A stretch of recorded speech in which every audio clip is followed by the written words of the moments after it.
Bonjour à tous mes chers petits auditeurs. Alors oui, je suis revenu et oui, il fallait absolument que je fasse un épisode parce que pour te dire, là en fait c'est l'épisode sur les reviews hiver 2022. Donc tu vois, là on a passé le 14 février, donc tu vois, on a au moins 3 bons mois de retard. Et donc du coup je me suis dit que si je le fais pas là, en gros je vais l'oublier parce que ce sera bientôt le review du printemps 2023. Donc du coup voilà, non, je t'ai pas oublié, et oui, tu es dans cet épisode 155 de Electron Penseur. Pas d'intro pour cette fois, parce que ça fait trop longtemps que je t'ai pas parlé, et du coup on va zapper l'intro pour cette fois. Et donc du coup on va rentrer directement dans le vif du sujet. Alors si vraiment t'es un tout nouveau par ici, et que c'est le premier épisode que tu écoutes, déjà tu vas être un petit peu décontenancé parce que c'est un épisode un peu particulier. Et oui, parce qu'en fait, du coup, c'est ce que j'appelle les épisodes review, c'est-à-dire que à chaque changement de saison, je fais une espèce de petit conseil sur un livre, un podcast, un film, souvent la plupart du temps, que j'ai bien aimé, que je te recommande d'autres, qui peut avoir ou pas rapport avec le reste du podcast, tu sais, sur la gestion du temps ou autre.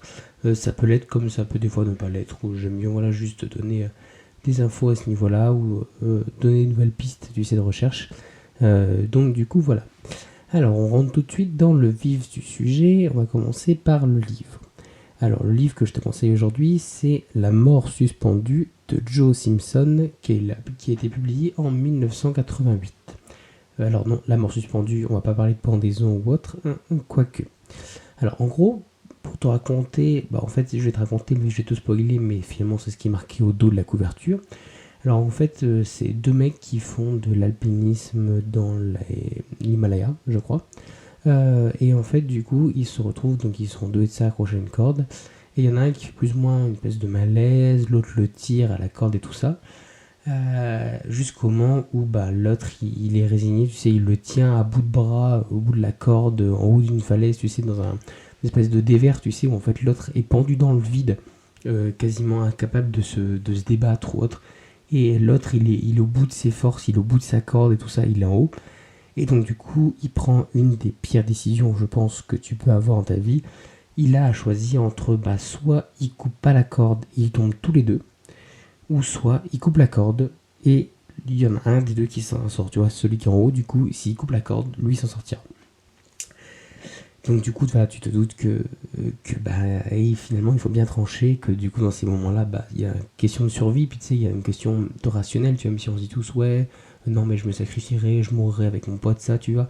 Il y a quand même beaucoup de choses, tu vois, c'est de se dire, est-ce que c'est mourir pour mourir, en sachant que plus ou moins, dans les deux cas, en fait, l'autre, il a aucune chance, quoi. Et donc, du coup, voilà. Donc, finalement, ce qui doit arriver arrive, et le mec d'en haut coupe la corde. Sauf que en fait, c'est un livre biographique, donc ça raconte une histoire vraie, et que c'est raconté par le mec qui tombe. Et oui, c'est-à-dire que du coup, spoiler, le mec qui tombe, il meurt pas. Donc du coup, il s'en sort. Et donc du coup, en fait, tu vois, c'est en fait tout cet aspect-là, parce que t'as pas mal de trucs, tu vois, de survivants, où ils te racontent, tu vois, oui, alors j'étais dans la montagne, on a perdu des amis, et ça, je m'en suis sorti. Tac, là, tu vois, en gros, c'est du point de vue du mec qui est tombé, tu vois, de celui qui normalement aurait dû être mort dans l'histoire. Et donc du coup, qui s'en sort. En fait, vraiment, je trouvais que ce contre-pied était génial. Enfin, génial. Tu vois, parce que on te raconte souvent, par exemple, tu vois, les trucs des catastrophes ou autres. Mais là, le fait il coupe, il est au-dessus d'un ravin, ça, tout le monde se doute de ce qui va se passer. On se dit, l'histoire elle va être racontée par le mec qui était en haut, et qui va dire, voilà, qu'il s'en veut, qu'il a des remords, que c'était son pote, que jamais il se le pardonnera, ce genre de choses. Mais donc du coup, alors, à aucun moment tu t'attends à ce que ce soit raconté par le mec d'en bas qui est tombé. Alors du coup, les plus de ce livre, alors les plus, c'est que comme c'est un livre biographique, il y a beaucoup d'émotions. Tu sais, il y a beaucoup d'introspection, beaucoup de oh là là, est-ce que je lui en veux, est-ce que je lui en veux pas, mais finalement, est-ce que s'il m'a laissé tomber, c'est pas parce que j'ai des foutus et tout ça, est-ce que c'est vraiment la force que je me batte, ça. Tu sais, il y a vraiment tout le côté un peu qui prend dans les tripes, tu vois, t'es vraiment dans la tête du mec qui du coup, avec ses doutes et ses peurs et tout ça, qui se dit finalement, est-ce que ça vaut le coup que je me batte si la seule personne en gros qui devait me maintenir en vie, finalement, il a jugé que je n'ai plus, tu vois, tout ce côté-là. Alors du coup, forcément, c'est un livre que tu peux classer sur tout ce qui est motivation, détermination, abnégation, tu vois, en gros, en disant quand le monde entier te pense mort et que bah voilà, la montagne, la nature, tout te pousse, le froid, tout te pousse à mourir. Genre je pense qu'il faut vraiment vraiment beaucoup de motivation, de détermination et d'abnégation. Parce que je crois c'est pour ça que là il le tirait, je crois qu'il s'est cassé une jambe ou il y avait quelque chose comme ça. C'est vrai que ça fait un petit moment que je l'ai pas lu. J'ai dû le lire il y a un petit 1 an et demi. J'ai lu pendant les vacances, j'ai tout bouffé en 10 jours de temps. Et donc du coup voilà, en gros c'est de se dire s'il y a vraiment ce travail de volonté, de travail ou autre. En fait je trouve que ça ressemble un peu au film ou au livre 127 heures que j'avais raconté dans une autre review. Tu sais, c'est l'histoire du gars qui fait des randonnées dans les canyons et qui tombe avec une énorme pierre qui lui coince le bras et qui finit par du coup se résigner à couper son bras plutôt que de rester à crever. Et donc du coup je trouve que c'était un peu dans le même cas de figure, tu sais, c'est une espèce de aide-toi, genre personne ne t'aidera, tu vois, genre tu peux compter que sur toi, Dieu viendra pas te sauver, y a pas de secours qui annoncerait, personne ne viendra pour toi, en gros il y a que toi qui peut te sortir de là. Du coup je trouvais que sur cet aspect-là, ça ressemblait pas mal à 127 heures. Alors les moins. Dans les moins, c'est que forcément comme ça se passe en alpinisme, en montagne, tout ça, c'est pas Indiana Jones quoi, tu traverses pas le globe entier. Donc il faut aimer la montagne. Si t'aimes pas trop la montagne, les trucs d'alpinisme, ça te parle pas trop, bah du coup tu vas te dire en fait les gars sont complètement cons, qu'est-ce qu'ils avaient besoin d'aller s'esquinter, grimper voilà, dans le froid, dans un endroit où ils pouvaient plus respirer, et de ça se faire mal, manquer de mourir. Finalement dans ce truc là, donc c'est vrai qu'il faut avoir une espèce de petite fibre d'alpiniste.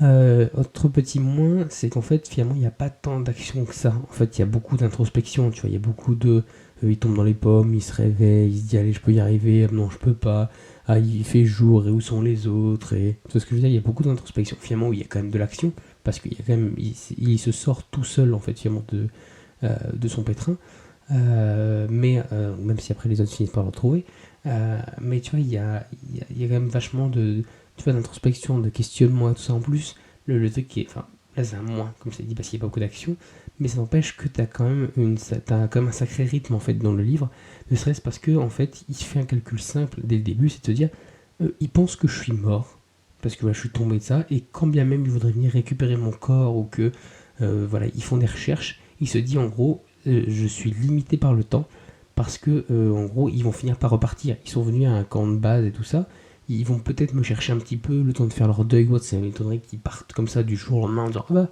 allez il est mort, allez hop, qu'est-ce qu'on mange ce soir, on rentre à la maison. Donc ils se disent ils vont rester, mais en fait tout l'enjeu se joue de l'espèce de course contre la montre, elle se joue là-dessus en mode combien de temps ils vont rester, parce qu'il dit quand bien même j'arrive à sortir, à me traîner tout ça, et arriver au point de ralliement, quoi, au point de base, si jamais ils sont partis, il faudra marcher encore pendant des jours et ça, et il sait qu'il a aucune chance de les rattraper, bah du coup parce qu'il sera dans l'état où il sera incapable de rattraper les gars qui marchent ne serait-ce que tranquillement. Donc du coup tu as vraiment cette espèce de course contre la montre jusqu'à la fin. Et l'autre petit moins, c'est que forcément comme c'est une biographie, donc c'est un truc des faits réels, et que comme c'est raconté comme je t'ai dit par le mec qui tombe, tu sais que du coup tu connais la fin, tu vois, c'est un peu comme 127 heures, c'est vu que c'est raconté par le mec qui s'en sort, et tu sais qu'il s'en sort, voilà, c'est une espèce de petit spoil.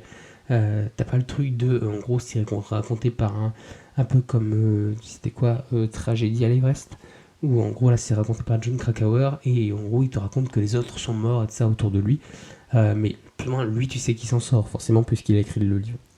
Donc, du coup ça on va dire c'est un petit peu les moins de ce côté là.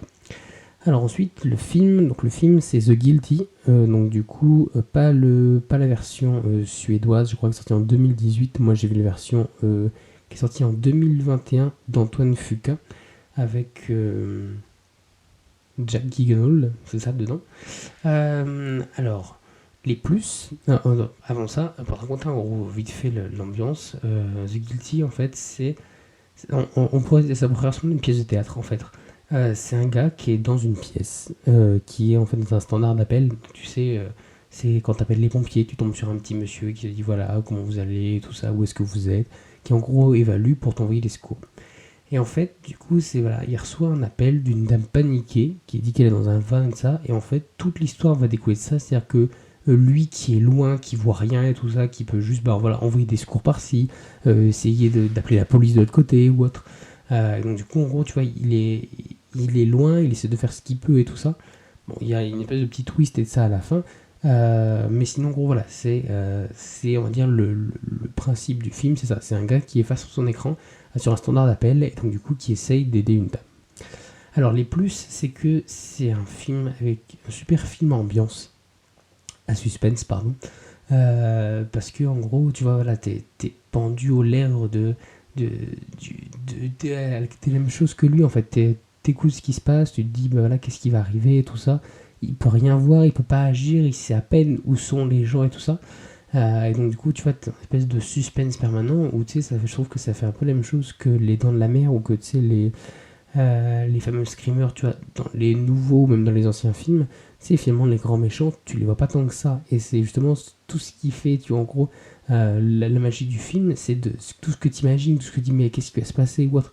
Chez Les Dents de la Mer, parce que c'est pareil, en fait, finalement, dans les premiers, tu vois pas tant de. Enfin, le requin en lui-même, tu vois pas tant que ça. Si tu devines un aileron de machin ou autre. Mais finalement, en fait, tu vois pas tant que ça. C'est juste de se dire, voilà, il est là, il est quelque part et tout ça. Bah là, en fait, du coup, c'est la même chose. C'est se dire, bah voilà, il est aveugle, il est manchot, il peut rien faire du tout. Enfin, pas manchot, mais tu vois, genre, il est complètement impuissant. Et donc, du coup, tu vois, bah, finalement, il était pendu au reste de l'intrigue. Donc, du coup, le plus, comme je te disais, en fait, c'est le sentiment d'être à la fois impuissant et à la fois au cœur de l'action.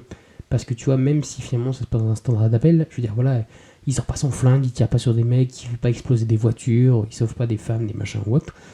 Même si tu vois, t'as un côté vachement impuissant, quand j'étais vachement spectateur, du coup, t'es vraiment au cœur de l'action, tu vois, t'es vraiment avec lui, tout ça, tu vois ses doutes, tu vois ce qu'il essaie de faire ou autre, comment il interprète la chose ou autre. Donc t'es vraiment au cœur de l'action et t'arrives vraiment à t'imaginer finalement l'action, parce qu'en gros, elle va te mettre dans sa tête de dire qu'est-ce qui peut se passer, quoi.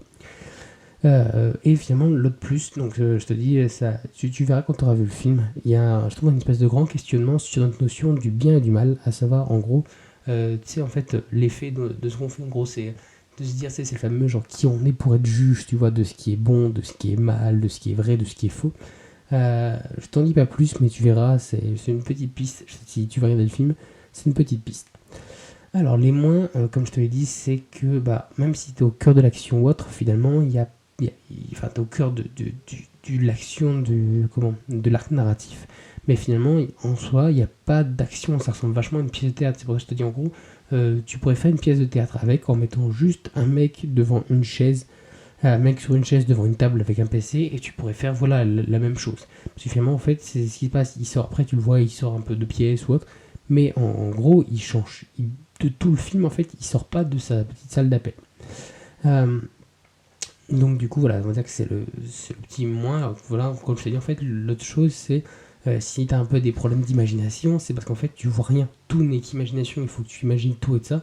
Il faut vraiment que... C'est pas un truc que tu peux regarder, tu sais, tu le mets en fond et tu peux pas comprendre. Il faut vraiment que tu sois à fond dedans. Et là, voilà, là, tu peux te dire, ok, d'accord, tu t'imagines, tu te plonges et tout ça, tu vois les doutes, tu vois les interrogations ou autres. Mais si tu regardes ça, on va dire, d'un œil détaché, tu n'arriveras pas à comprendre parce qu'il faut vraiment être dedans, parce que en gros tout est dans le dialogue, quoi.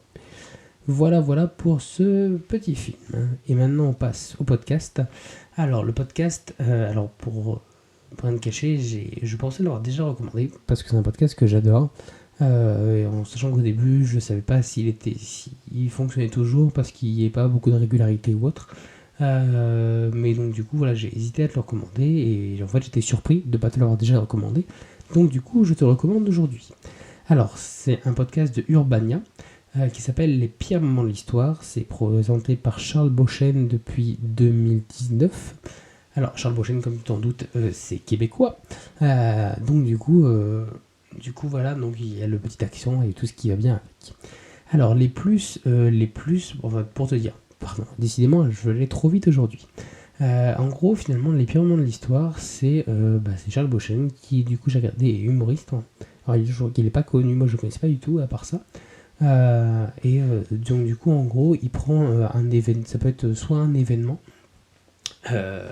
soit finalement, je sais pas, il a fait ça avec par exemple des tops, le top des pires papes, des pires pharaons, des pires rois, des pires empereurs. Tu vois ce que je veux dire, c'est en gros, tu vois, les pires moments de l'histoire. Je sais que j'avais vu une chaîne YouTube pendant un moment qui s'appelait Error.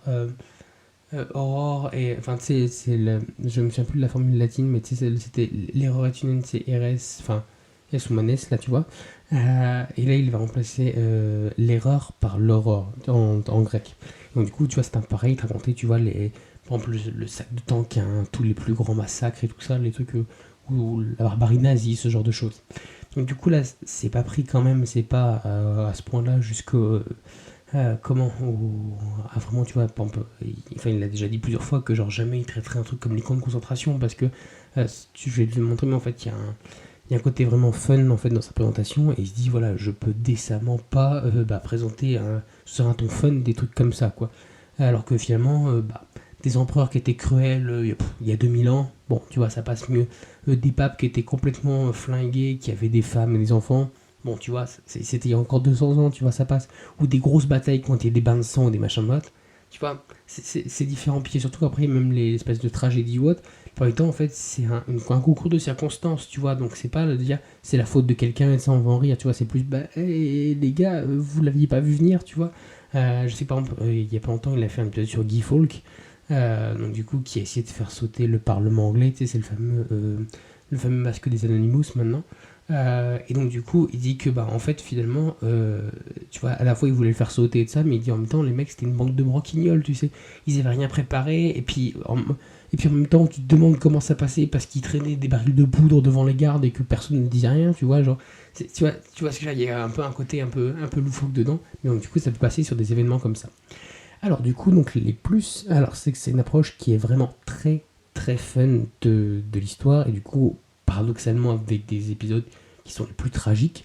Donc du coup voilà je te dis il a vraiment à faire une espèce de mise en scène et tout ça en fait il arrive vraiment à rendre ça ludique et à rendre ça comme je te dis amusant. Après je dis c'est pas vraiment des massacres, tu vois. Par exemple il prend l'exemple de Genghis Khan.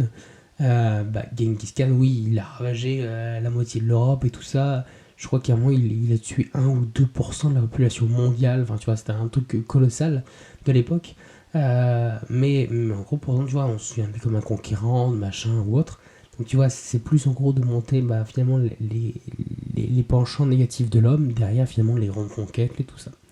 Donc, du coup, par contre, le vrai plus, c'est ça, c'est qu'il y a vraiment une approche très fun. Il a un côté mise en scène, tu vois, où il prend des voix différentes, ou machin, où tu sais, il espèce de faire des petites scénettes tu vois, genre d'une scène paradoxale, tu vois, comme je te dis, là, le truc, ces barils de poudre ont l'air pas du tout suspects, et du coup, ça va être un bon endroit pour les entasser sous le Parlement, tu vois, c'est un bon espace de stockage, tu vois, genre, tu vois, il met il met en comédie, tu vois, forcément, des trucs où tu te dis, les gars, genre, ok, d'accord, faut pas se moquer, mais bon, là, c'était gros quand même, vous avez pu le voir, quoi, ce genre de choses. Donc du coup, l'autre chose aussi, c'est qu'il fait des explications avec des métaphores qui sont de notre temps. Tu vois, il fait des paradoxes, je sais pas, avec des Instagrammeuses, avec ce genre de choses, tu vois, il t'explique finalement, plutôt que de juste sortir comme je trouve assez souvent, des trucs des fois qui sont un peu trop historiques, tu vois, où ça s'appuie un peu sur du jargon un peu littéraire, et puis voir des références ou autre. Là, en gros, tout le monde peut comprendre, et si t'as un truc qui est un peu complexe ou autre, du coup, voilà, il creuse un peu le sujet. Le gros avantage surtout, c'est qu'il en fait carrément des espèces de petites interludes. Je crois que c'est détail intéressant, détail dark et contexte historique. Donc du coup, tu vois, c'est à chaque fois c'est des petites pointes, tu vois, comme ça qui poussent. Et surtout, comme je te dis, il met le contexte. C'est-à-dire qu'il dit pas juste par exemple, là, pour prendre l'exemple que je donne après, ils font pas par exemple juste la bataille des Thermopyles, c'est les Grecs qui sont arrivés, ils étaient tout nus d'un côté, et puis les Perses ils sont arrivés, ils étaient très méchants en face, et ils sont mis sur la gueule, tu vois. Ils t'expliquent, tu vois, comment ça se fait qu'ils se sont retrouvés là, à ce moment-là. Pourquoi est-ce que les Perses ils veulent passer, pourquoi est-ce que les Grecs ils les arrêtent, pourquoi pas autant. Tu vois ce que je veux dire, genre, il explique vraiment en gros tout ce qui est autour et finalement le contexte en fait c'est ce qui permet malgré tu vois le côté un peu humour de comprendre pourquoi c'était comme ça tu vois. Pour reprendre l'exemple de Guy Fawkes parce que personne n'avait jamais essayé de faire sauter tout le parlement d'un coup tu vois, genre tu peux faire des espèces d'attentats, il y a eu des assassinats du roi ou autre, mais tu vois c'est un peu en mettant le contexte tu vois c'est de se dire en fait finalement ok d'accord avec le recul oui d'accord c'est dérisoire, c'était stupide ça, mais se dire avec le contexte de l'époque. Pour faire là, tu vois un parallèle qui vient tout de suite, c'est un peu la même chose que quand tu reprends, tu vois les reportages sur le 11 septembre, tu vois où tu te dis, ouais les gars quand même, ils sont montés avec des armes et puis ils étaient pas très louches et puis ils avaient des trucs pas trop en machin et tout ça. Tu te dis aujourd'hui, ça passerait plus. Mais tu te dis à l'époque, dans la tête de personne, ce serait venu d'envoyer un avion dans une tour, tu vois. Donc personne n'avait imaginé un truc comme ça. Avec le recul, tu vois, tu te dis, ouais, quand même, mais ils abusent, quand même, là, c'était gros et ça. Parce qu'en fait, si t'as pas le contexte, tu te dis pas, oui, mais à l'époque, personne l'avait fait. Tu vois, genre, il y a des trucs, après, l'autre élément, tu vois, par exemple, l'incendie de Chicago, où tu te dis, mais en fait, tout était en bois et de ça, mais tu te dis, mais en gros, personne, tu vois, tant que t'avais pas un gros truc comme ça, personne n'aurait pu imaginer que ça pouvait se produire, quoi. Donc, du coup, le fait qu'il amène vraiment le contexte à chaque fois, de pourquoi, de comment, qu'est-ce qui s'est passé pour arriver à ça. Donc, du coup, finalement, je trouve que c'est un gros plus. Le petit plus, alors ça c'est mes petits épisodes préférés, comme je t'avais dit, les petits épisodes que je te conseille. Je te conseille celui sur la bataille des Thermopyles, où du coup, tu sais, il dépeint pas le... En fait, il dépeint moins, tu sais, les fameux Spartiates qui sont invincibles et tout ça. Il les dépeint moins un peu comme dans le film 300 que plutôt comment les autres en fait sont pas du tout armés, tu vois. Il te montre que finalement les immortels en face, qui te montrent comme une espèce de troupe d'élite, et ben en fait ils ont des boucliers en osier, tu vois, genre la même chose que tu prends pour faire tes paniers pour aller faire des pique-niques, tu vois, et que les mecs d'en face forcément ils ont des hauts plombs qui font 1m20 ou c'est du bronze pur, bah forcément ils les pulvérisent arrivant en face, quoi. Donc du coup tu vois, il y a vraiment ce côté un peu fun. Et l'autre c'est, alors il est sorti il y a pas longtemps, c'est l'incendie de Chicago. Et en fait, c'est en vrai, j'avoue, c'est un de mes épisodes aussi préférés parce qu'il te dit, bah, c'est le grand incendie qui a ravagé tout Chicago, qui à la base est parti d'une vache. Et en fait, il te dit que genre c'est vraiment c'est le comble de la malchance, genre à tous les niveaux. Genre tu vois, le truc des pompiers, il est en bois. Après, il y a un petit fétu de paille qui va foutre le feu à un truc de feu d'artifice, à côté d'un truc d'allumette, qui est à côté d'un truc de charbon. Tu vois, genre vraiment des trucs improbables, tu vois. Donc du coup, vraiment dire que c'est mes deux petits épisodes coup de cœur. Je te conseille d'aller les écouter. Alors les mois maintenant, parce qu'il y en a quand même quelques mois. Alors, comme je t'ai dit, c'est à la fois un avantage parce que pour nous, du moins, francophones, métropole, c'est d'un côté un petit peu exotique ou autre, mais c'est en québécois. Et donc, du coup, qui dit québécois dit accent, dit expression en anglais ou dit expression en québécois qu'on n'a pas forcément les références. Pour, voilà, pour comprendre, on n'a pas forcément des expressions, tu vois, qui sont typiques, tu vois, qui sont moitié français, moitié anglaise. Ok, tu vois. Genre, je sais pas, ils utilisent beaucoup douchebag, tu vois, et genre, des fois, tu te dis, ah, ok, donc après, tu vois, tu vas chercher, tu dis, ah, d'accord, ok. Mais au début, tu vois, il y a des petits moments où ça bloque, ou alors il y a des vannes que tu rates parce que tu dis, bah, j'ai pas compris, ou alors je la connais pas, cette expression-là, ou ce genre de choses. On a accès un petit moins. Surtout, voilà, des fois, quand il y a vraiment, on va dire, avec les accents, puis des mots anglais, puis un truc très spécifique, des fois, il y a des moments où tu réécoutes 2 ou 3 fois la même phrase, on se dit, attends, il a voulu dire quoi, là? Mais pour peu qu'en plus il y a un petit côté un peu de dérision et de ça a tendance un peu à te perdre. On va dire que c'est un petit point négatif. L'autre point négatif, alors c'est un peu on va dire pour les âmes sensibles ou autres, parce que ça parle de manière très fun, comme je l'ai dit, de criminels, d'assassins, de tragédies, de guerres, de massacres. Donc du coup voilà, c'est pas à mettre dans toutes les oreilles non plus ou autre. Voilà, ça reste des trucs historiques avec voilà des morts. Et donc du coup voilà, il faut avoir un certain détachement pour écouter ça. Et surtout le gros moins, c'est qu'en fait il est pas régulier. Enfin si, il est régulier dans son irrégularité.